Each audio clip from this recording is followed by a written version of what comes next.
Welcome to another episode of Good Politics with Dr. Wilson. And Adam Whiteman. All right, so let's. I got an interesting topic I want to go over today, and the topic is the rift in the Democratic Party. Do you watch the Bill Maher show? I don't.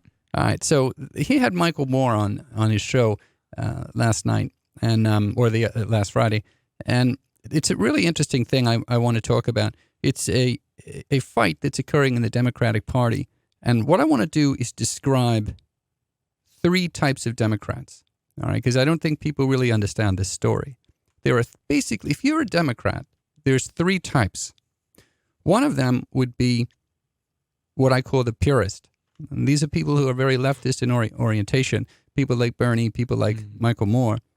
And what they want to do is establish a more liberal state, a state that's more like some of these states in Europe. The other type of Democrat that's out there has been a strategic Democrat. And those are people that want to get the best that they can get, really realizing that the country isn't that liberal. You know, they're willing to settle for less. They're rather than maximal theorists, they're optimal theorists. So these are moderates, new Democrats? That's exactly the point. They're not moderates. They're liberals who think strategically. And then the third group is me, the moderates, the people who believe that even if we could get the McGovern state, that we think it's a flawed state. The new Democrats. Yeah. Check out that episode on Apple Podcasts. Right. And so I want to describe this because I think it's very important, and I want to set this up with this story. You know, I remember, not too long ago, I've been here for 10 years, so it's within 10 years, talking with colleagues, for example, about, hey, what do you think about Tony Blair? Or what do you think about Bill Clinton? Or, this and that. And a lot of them would say, I think it was okay, but, I wish we could get more. It was the best we could do. It was that sort of thing. Would say it was the best we can do. And what's happening now is there's this window of opportunity where people on the left think that they can do better now, that the country's ready to do better. Whereas people like me really believed in the New Democrat movement, and we didn't see it as just getting the best we can. We saw it as a substantive reform, which is the way Al Fromm saw it. So there's this very interesting conversation that's going on. And to get into this, let's play clip number 2. Elizabeth Warren says she's a capitalist. Are you not okay with Elizabeth Warren being far enough to the left? I'm not so sure she believes that. She's taking the cue from you, which is you got to tone it down because people are going to be nervous. And the fact is that capitalism, the old capitalism is gone. The new capitalism is a cruel and evil system, Bill. And socialism can't be fixed. It can't be fixed. It's too late. What's he saying about Elizabeth Warren? Okay, so, this is interesting. You got Bernie coming out saying, I'm a socialist. And then Elizabeth Warren comes out and says, well, no, I'm a capitalist. But in truth, they're for very similar things. And so it's just a way that it's a language game. And so you ask Michael Moore about this, and what is there something wrong with Elizabeth? Oh no, she's not telling you the truth. She's not really a capitalist. She understands the truth, and the truth is capitalism can't be fixed. We've crossed the Rubicon now. Something major and structural has to happen. On the capitalism thing, let's go back and hear from Bernie from 1982. This is after he became. I'm not sure if I have the date on this. It's either 1980 or 1981, 1982. It's right when he became mayor of Burlington, and he was on Phil Donahue and got asked this question. I think it's kind of neat. Play clip number 9.5. I know these are terribly complicated questions, and our time is up. But are you a capitalist? No, I'm not a capitalist. So you don't believe in the profit motive, free enterprise? If I have a better mousetrap, I make more money. There's something to be said for free enterprise on a local level and the competition. But what we're happening in our society is we don't live in a free enterprise society. You live in a corporate capitalist society where in virtually every single industry you have giant multi-billion-dollar corporations competing, driving the small businessman But let's out. pretend it would work without all that kind of acquisition of power that is unfair and doesn't... Do I believe that the profit motive is fundamental to human nature? The answer is no. I think the spirit of cooperation, that you and I can work together better rather than having to compete against each other and destroy each other. Bernard Sanders, Mayor, Burlington, Vermont. So he was asked, are you a capitalist? No, I'm not a capitalist. But what is he really saying? He's not necessarily saying that he hates all capitalism. I mean, he started talking about how small business was good. So is this just another matter of semantics, like what was happening with Elizabeth Warren and what's the guy that made Bowling for Columbine? Michael Moore. No, here's what I would say. First of all, that's an old clip of Bernie, and Bernie's talking now about democratic socialism, which really is just the size of the welfare state. But back in the day, Bernie was talking even a little, a more harsh form of it.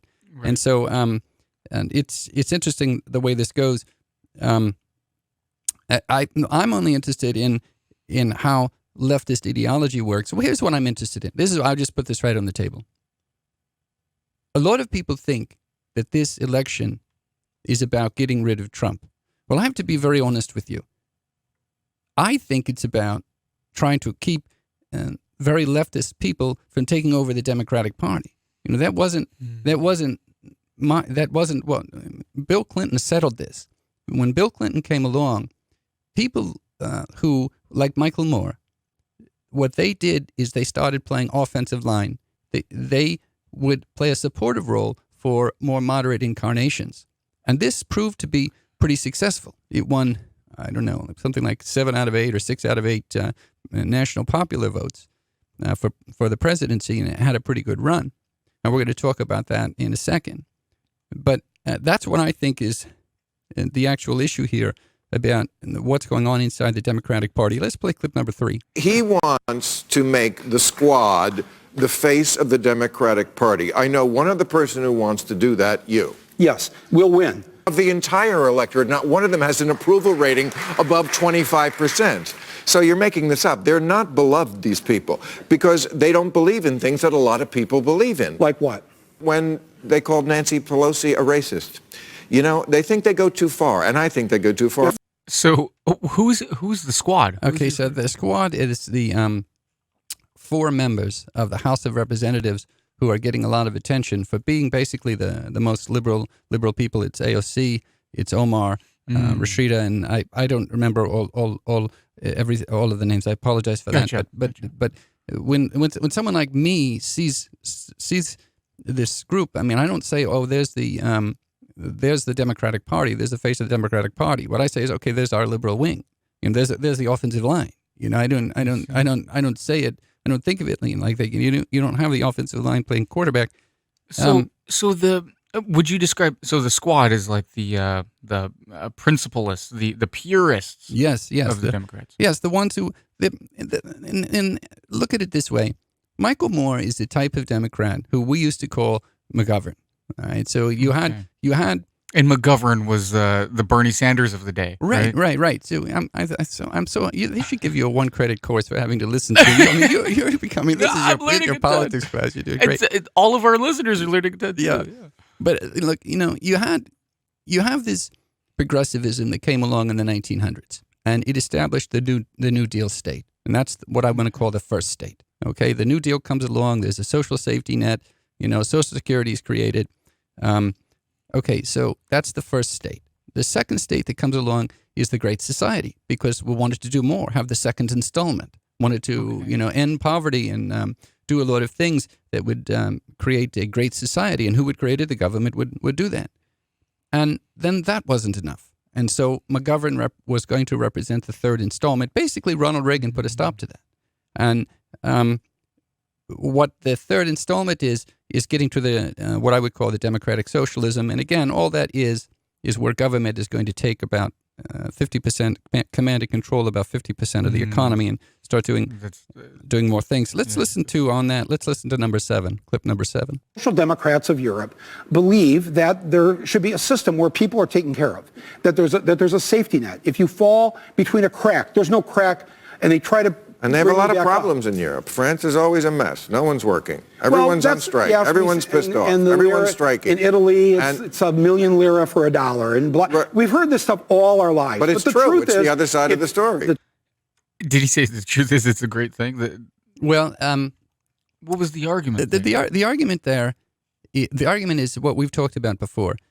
You've got these states in Europe and also Canada where they're organized differently. Like I would say that they're more cushy. The tax rates are higher. There's greater income redistribution. Things are given to people what they call for free. It's actually cost shifting. Someone else pays for it. And so you have a society that's less competitive, has more of a buffer. And there's less that you have to worry about in life, less fire in the belly that you have to have.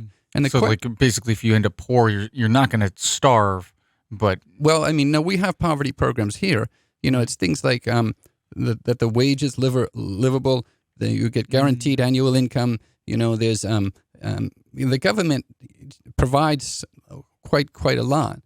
And the simple question is whether these states work, and when they do work, what do they work like? You know, there are examples of the states not working. They lose economic growth. They get in financial trouble. Right. And they're also the people there's a dependency thing that goes on.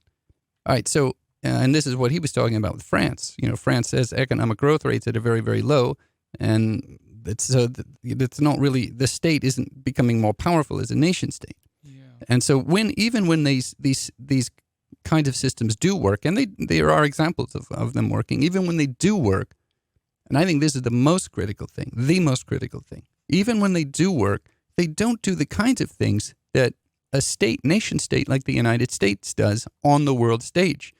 You know, I told you how fast we're getting GDP growth right now. You know, so over the years, our economy has become richer relative to these states that are doing it differently.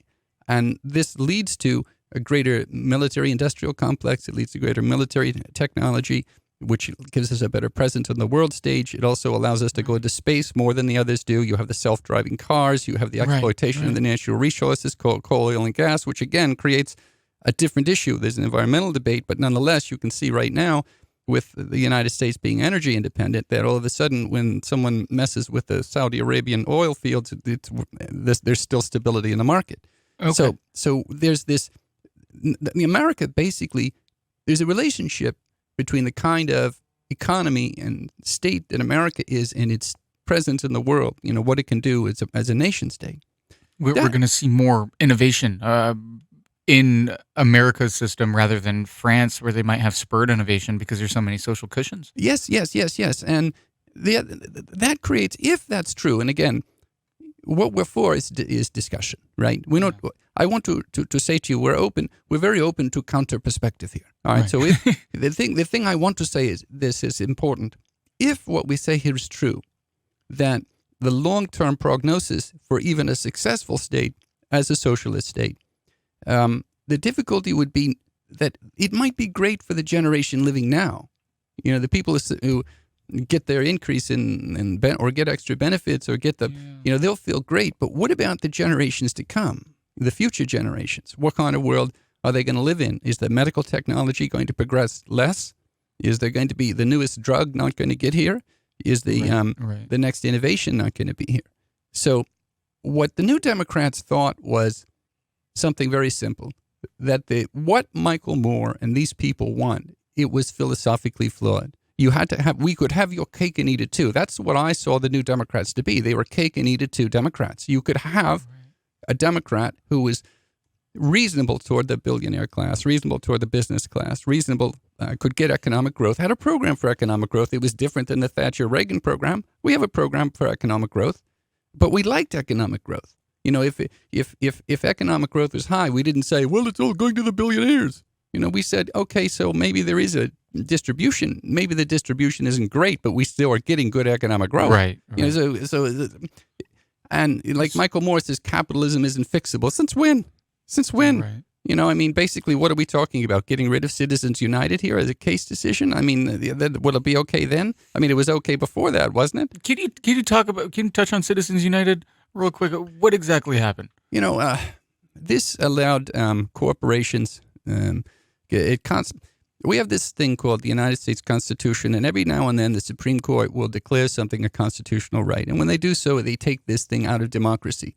And, you know, you can't legislate on it now. And for years and years, the conservatives used to say that about abortion. Hey, why didn't you leave abortion so that we can vote on that? So some states would say yes, some states would say no. And the court said, because it's fundamental. It's a right. Okay, so then you have conservatives that got in there and said, you know what? When a corporation wants to contribute to donate money, that's free speech. And so therefore, there's less of an ability to try to regulate this and control it, etc. And so it created a lot more money in politics. So bottom line, Citizens United became corporations are people too. Well, that had already happened, but Okay. that when corporations contribute, that is considered speech.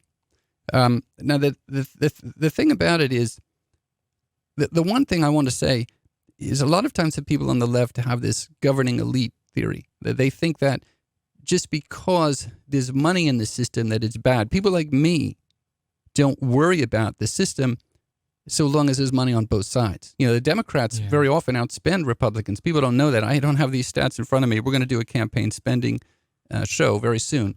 And maybe I'll bring them tomorrow. But the Democrats are competitive in the amount of money that they spend. Okay. And so, Bernie's raising a lot of money. So if there's money in politics, it's not stopping Bernie. I mean, Bernie's raising money. And so it's a marketplace. You spend on who you think's most got the best policies. So I personally, just to share my own opinion, I think that money can be destructive in politics because some of the smallest voices have some of the biggest solutions. The thing about it is, I think it's problematic that Michael Moore and these people have monopolized this discussion because I think there's nothing wrong. I think there's nothing wrong with people thinking that there's too much money in politics. I think there's nothing wrong with people thinking that we need some reform in campaign spending laws. I think there's nothing wrong with people saying, hey, I think the distribution of wealth should be better. What I think is wrong is for people to say that a new Democrat couldn't have some policies to help with that you only have to go and try to structurally change everything because capitalism can't be fixed. They've turned into a buzzword.